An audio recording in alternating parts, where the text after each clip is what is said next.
with a question for both of you. Gallant laid out a plan for the day after, but it is certainly not the only option. Jeremy, Malkah, what do you think should happen in Gaza once the war ends? Jeremy, why don't we start with you? Well, first of all, I have to say that I fully agree with what Defense Minister Gallant said. I believe, and I believe this since the 8th, 9th of October, that once we rebuffed the Hamas attack, we had to have in place a clear, coherent policy of how we pursue the war in Gaza, how we maintain control also in the West Bank, and also I'd also extend it to southern Lebanon with Hezbollah. And not to mention the Houthis in Yemen and the Iranian. We are in a multi-front war. You cannot fight a war just with military means. The military means have to serve a political purpose. So if you're fighting, you need to be pursuing a political objective, a political policy. And as far as I can see, we do not have a policy in place about what we do in Gaza once the war ends, and where do we go after that with the Palestinian problem in general. So Malkah, what are your thoughts? What do you see? I mean, I happen to agree that it's a great idea to know what you're doing before you start doing stuff. So I think that it's a good idea for our government to know where it's headed. I happen to totally disagree that creating a Palestinian-run state in Gaza is the right way forward for Israeli security. I mean, we're literally dealing with the last attempt to do that today. Many people have been murdered. Many people have fallen in battle. I just think that it's a horrible idea to bring in the very people. You know, you couldn't get the Palestinian Authority to condemn Jewish moms having their appendages sliced off in front of their children or shoving their kids in the oven. We couldn't get them to say that that was bad. So now we want to go and bring in some people we made peace with or made, agreements with over the last few months or years, have them work together with those same people and then put them in charge of security on our, southwestern border. To me, that sounds insane. Malkah, what is the long-term vision? I'm kind of old, so I finished my last reserve duty in Gaza in 1995, thinking, thank God, I don't have to come here again, and hopefully my kids wouldn't have to. Well, my kids did have to, and I had a son there in 2014 and so on. What's the long-term goal in Gaza? Are we going to be the military occupiers in Gaza for the next years to come? The goal here is, here we are talking about post-war Gaza. And what I think we should also be talking about is post-war Israel. Who are we after this experience? What did we learn from this? What is it that after many decades of beating a dead horse over and over again, what is it that we may have taken away that's a little bit different? In my opinion, it's time for us to get out of the same old rusty, tired, failed outlook, which has led us here. It's time for us to understand that the whole region is itching for Israel to become a power. Israel is a moral and liberal place. It is a place that affords rights, and it is a place that also affords security. Its whole purpose, the whole purpose of the state, was to create a place where the Jewish people minimally should feel safe. Minimally the Jews, if not the other people who come live here, right? And that's not happening. Raison d'etre number one is not happening. So our long-term goal for Gaza has to align with those goals, which is we're not going to do a pushing back on making sure Hamas feels pressure. What do you mean Hamas feels pressure? The whole idea was that we are ending this. We are no longer going to put ourselves and the whole people of Israel in a situation where they're thinking about pressure on Gaza for the next 25 years. No more pressure on Gaza, finishing Hamas. So let's say that we are not going to piggyback off of what you're saying here, and I'm going to turn back to you, Jeremy, for a minute, because your idea, is really the exact opposite. But let's talk about the Palestinian Authority. The Palestinian Authority, we know, is a totally corrupt organization that can't even manage its own people. How are you envisioning that this organization or any iteration with international collaboration would be able to rule in the Gaza Strip? First of all, I think it's really crucial to understand that, what happened on October 7th is totally horrendous and unacceptable by any humanitarian standard, period. But having said that, I do not attribute everything that Hamas did on that day to every Palestinian. And I have had a lot of contacts with Palestinians over the years, and I don't accept the fact that every Palestinian is aligned to Hamas, number one. Number two, I don't understand how we can look at the alternatives. In the end of the day, we need to find a pathway to a credible political solution in which the Palestinians will be able to rule themselves. What are the alternatives? Do we incorporate all the territories into Israel, which ruins our idea of a Jewish democratic state? Do we resume the occupation of Gaza, which, in my opinion, would also mean not only security responsibility, but a civilian responsibility and reconstruction? And I hope somebody's going to be paying the taxpayers' money for that, because we are not going to be able to afford it. And again, I think the key factor here, which is something that we need to focus on, is that a pathway to a Palestinian solution does not mean a massive change tomorrow. It will take time, but it will firm up our relations with the United States, with our European allies. It could open a door of normalization with Saudi Arabia, extend also the Abraham Accords, and also the defense mechanism that we saw that rebuffed the Iranian attack. And I want to look, and I look at what happened on October 7th. It makes me cry every single day to this day. But we need to keep thinking with our heads and think what our policy should be. And that's where I think we need to go. We need to put a firm choice. We need to get the Palestinians back in control. And if the Palestinian Authority needs revitalizing, the Americans want to do that, and I think it can be done. And it can also be done with the help of the Gulf. But we need to accept something different than the path we've seen up till now. So, Jeremy, let me ask you this, and also for you, Malkah. Okay, Gallant said it himself. We're talking about this Palestinian entity. You're mentioning the Palestinian Authority or the other Palestinians that could potentially take over and rule in the area.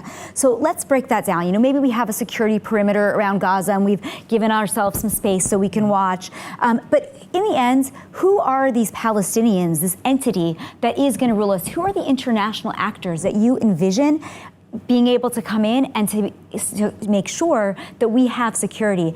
And with that, if this happens, if that scenario plays out, Gallant's or Jeremy's scenario, are Israelis living in the South safe? Malkah, why don't you start? I just want to go back as part of an answer to that question to something that you said about how not every Palestinian supports Hamas. I was in Gaza in 2005 when we tried desperately. We screamed to anyone who would listen, please do not withdraw from Gush Katif. This is a strategic, not to mention a historic, but let's just put away, you know, we're always lowering the standard, the importance of Jewish history in this discussion. That was disengagement for those that are not aware. The Gaza disengagement. But let's pretend that we have no history in Gaza for a second and just talk about the security issues. We were screaming, please do not pull out of here. Please do not do this to Israeli security. I'm still waiting for the emphatic, you were right, from the establishment, because look at what has happened to our country. I mean, look at the devastation. But I will say that we were there on the ground as activists trying to stop the Gaza expulsion. And my husband still remembers, I was talking to him about it just the other day, he still remembers from the other side of a certain security fence, Gaza Arabs standing there with their fingers through the gates saying, please don't go. Please don't pull out. You don't know what's waiting for you. And so I just want to say, I agree that there is some population of people who want to live peacefully here in this country. And in my opinion, to put it shortly, the response is not to say, well, I guess we should probably have these guys over here deal with our security and good luck making a state, and I'm sure it'll work out, and like we'll have a hand in it, but also maybe not. And I don't think that that's the answer. I think Israel has to take charge. Israel has to take accountability, and Israel has to make sure that it knows how to divide between the people who want to annihilate the state of Israel, and there are many, and the people who absolutely do not. Most of the people that are there today are either supporting Hamas, or they're people that certainly were willing to tolerate Hamas. There will be Hamas during the next years to come. that will Which means that we have failed in our war goals. Yeah, my question to you, though, Right. is what is the solution? There are 2 million people there. I know, or I imagine, I don't know, I don't want to put these words into your mouth. I imagine that if the Rafah border was suddenly open Yes. and all of the Palestinians decided to flee to Sinai and leave, you wouldn't object. You wouldn't tell them not to. Who would object to the go. free movement of people? If Free people want movement. So to that would- walk out that way, in why other shouldn't they words, be able a to? Gaza without Palestinians would Right. be a lot easier to rule, wouldn't it? I mean, you Okay, would but prefer that's so theoretical. You would And prefer it. what I would prefer is that we not have a situation in which we allowed a buildup of 2 million people who are seethingly hating us. I would prefer that, but that's not our scenario. We are in a scenario that was built by Oslo, by this kind of talk, which is like about how we gotta, if we just empower them more, but maybe if we empower them more, That's maybe if the we give idea, them more Jeremy. power, We've more been to power. Oslo. And we've done this, Right, and it's so- not working, you know, I understand that we have Malkah, let's tax give revenues, Jeremy a chance. and We did everything Oslo. has to pay, someone has to pay for this, but in the end of the day, like, I don't want to hear, when someone talks to me about my basic security, my children, I don't want to hear someone say, well, what about the tax revenues? Okay, I just want to say a couple of things. First of all, I've also, over 40 years in the foreign ministry, met a number of Palestinians, also in Israel and also abroad. And also I've been involved in 2 different streams of discussions with Palestinians since October 7th.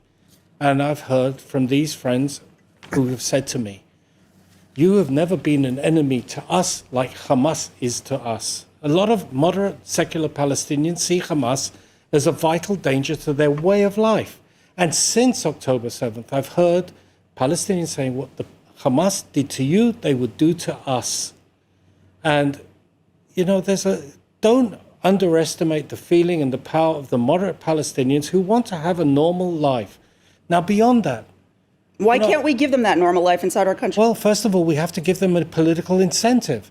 And that's why I think we need to have, and it's been said a number of times, a pathway to a 2-state solution, to any political solution that can give the Palestinians, moderate Palestinians, a stake in their own future. And more important, we need an alternative to Hamas. We need to fight a bad idea with a better idea. But they voted for Hamas. Who voted for Hamas? In Gaza, they threw them off the roofs. That is not the point. The point is, do we just accept this, not try and change anything, and just accept this dreadful reality? And I have to say, you said, that 2005 was a mistake. I want to know just how many people, Israelis, soldiers, were saved in the years between 2005 and 2023. I would imagine we're talking about hundreds and hundreds of people. You're And what completely making it up. You have no idea. I'm not. Malkah and Jeremy, I'm going to cut you both But off. I need to because we say, know Bodo, what Jeremy- happened on 23 on October 7th was a total failure of this government from the policy echelon and the security echelon. So, that doesn't, make what happened in 2005 a mistake. So I want to cut you guys off on this discussion because I want to move to a last question that I think is important. One of the things that we talked about, we just had U.S. officials, right, Sullivan, here in the country, coming from Saudi Arabia, speaking about the potential for normalization with Saudi Arabia in exchange for some kind of ceasefire, humanitarian aid, whatever else that's going to come with. So for both of you, do you envision that a post-war Gaza means normalization with Saudi Arabia? Is peace on the way? Jeremy, you start. I think it could be, again, if we put what has been said, a credible pathway to a Palestinian solution. The Saudis and the other Arab countries, and I'm including here also Egypt and Jordan, will not come into a political context that entails the continuation of Israeli military occupation in Gaza. It's just not going to happen. And again, I emphasize, we need not only to discuss and sort out the situation in Gaza, but also in the West Bank, which has become very unstable recently, and you only need to see every day of attacks, both sides, which has become a very untenable situation. I remember the comment that Netanyahu had made when the discussion was about normalization before October 7th, and Netanyahu was saying that the Palestinian issue doesn't really play too strongly into the Saudi thinking. Well, apparently it does now. It Well, does, now it and it does, will but- also play very strongly into our relationship with the United States and our ability to deal with the Iranian Iranian. nuclear threat, Yeah. which is right down the road. Iran has never been as advanced in its nuclear program as it is now. Malkah, do you have the same opinion? Does the day after come with normalization with the Saudis? I think the Saudis are interested in us because we're becoming stronger and because we're taking more charge, not because we're just on the precipice of giving them the Palestinian state that we think that they want.